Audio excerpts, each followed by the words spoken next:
Hey, my name is Dan Peleg, and I'm the founder and CEO of GlobeKeeper. One can say that I'm kind of a technology freak. I wrote my first piece of code when I was 12, opened my first software company when I was 15, and later, at the age of 17, I lectured at DEF CON, a global security conference. Right when I got off the stage at DEF CON, I was approached by officers from the Israeli intelligence. And not too long after that, I was recruited to the Intelligence Technological Unit of the Israeli Defense Forces. After serving for almost 5 years as a software engineer and a security researcher, I decided to open my own company and have an impact not just on the lives of the Israeli citizens, but also on the lives of people around the world. In 2016, I founded GlobeKeeper, a real-time collaboration platform that reduces the resolution time of security incidents by more than 60%. But I'm not here to talk about myself or about GlobeKeeper. I'm here to talk about a trendy subject called 5G. 5G has been all over the news lately, from protests around the world, from Apple and Google announcing their first 5G-supported phones, all the way to COVID-19 conspiracy theories. So first, let me address the elephant in the room.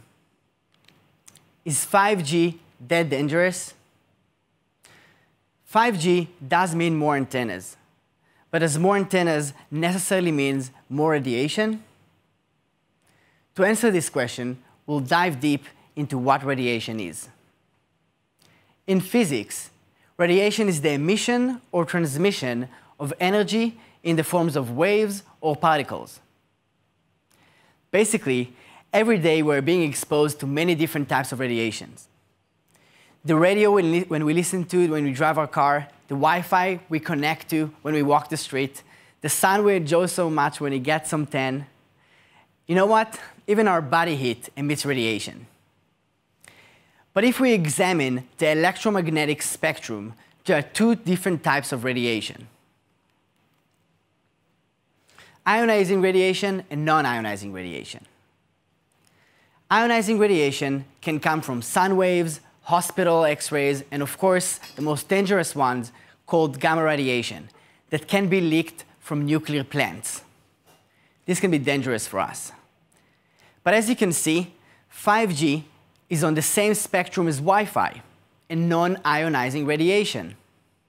Non-ionizing radiations means it lacks sufficient energy to break apart our DNA and cause damage to our cells. So that's true that there are going to be more antennas with 5G.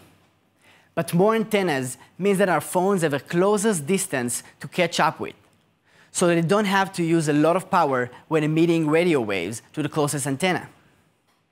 So not just that the radiation emitted by our phones is non-ionizing, but 5G will also make our phone emit less radiation in general. So now that we have cleared that off the table, let's talk about the benefits of 5G. 5G is 100 times faster than 4G.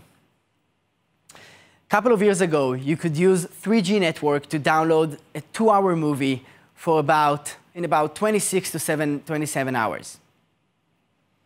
In 4G network, we can do that in about 6 to 7 minutes. But with the benefits of 5G, we can download a full HD, full movie in just 3.6 seconds.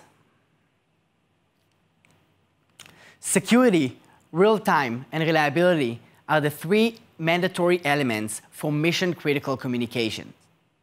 And 5G brings security in its nature, with two-way authentication and encryption enabled by default, meaning no spoofing of identity and no eavesdropping by hackers. Real-time is measured by latency rate. Latency rate is the delay between sending information and receiving information. In 4G networks, the latency is about 200 milliseconds. Not too far from the 250 milliseconds it takes us humans to react to visual stimulation. The 5G latency rate, on the other side, is significantly lower, and it's less than 1 millisecond. This brings real-time communication to 5G. And last, 5G brings reliability by leveraging congestion control, load balancing, and the use of wider spectrum, which is essentially mean more channels to work with and a higher bandwidth. Finally, 5G brings us real mission-critical communications. These communication capabilities can be used by first responders and public safety agencies. Let me show you a quick animation done by Ericsson. This animation simulates a critical event management with a 5G coverage.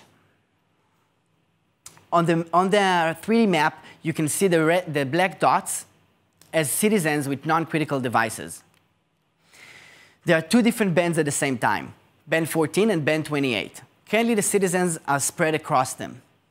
When a critical event happens, first responders are on the way to the field. You can see them on the map marked as blue. When they arrive to the scene, they connect to the antennas through different bands, both 14 and 28. We can see when more first responders arrive to the field, it disconnects all the non-critical devices slowly and gives more bandwidth to the law enforcement using band 28. When more and more agencies arrive into the field, it disconnects completely all the citizen devices and enables the network to work only for first responders and emergency management. This technology can be life-saving. But 5G is just the infrastructure. Now we need innovative technological developments that can use the 5G network features and make them accessible to first responders and public safety agencies. All we need is to invest in professional mobile applications that can let them connect with each other easily, communicate with their team members, using live push-to-talk, video, chat, location sharing, you name it. Being a security official in critical situations is not easy. You need to see, hear, and act quickly. Imagine that your phone has a mission-critical push-to-talk functionality, instant voice communication to all of your team members. You can even stream live video back to your command center that can watch unlimited videos simultaneously in real time. You will be able to chat with your team members, automate your workflow, transfer any document or evidence in real time. With 5G, your special operations center can even be completely virtual and run on any laptop or tablet right in the field. This virtual command center will be able to ease decision-making of the higher command. With the high bandwidth of 5G, you can gather live videos and more intelligence from the crowds, simply by letting them download a special application or sending them a smart link. These new innovations, built on top of the 5G network, will help collaboration between all stakeholders in both routine and emergency situations.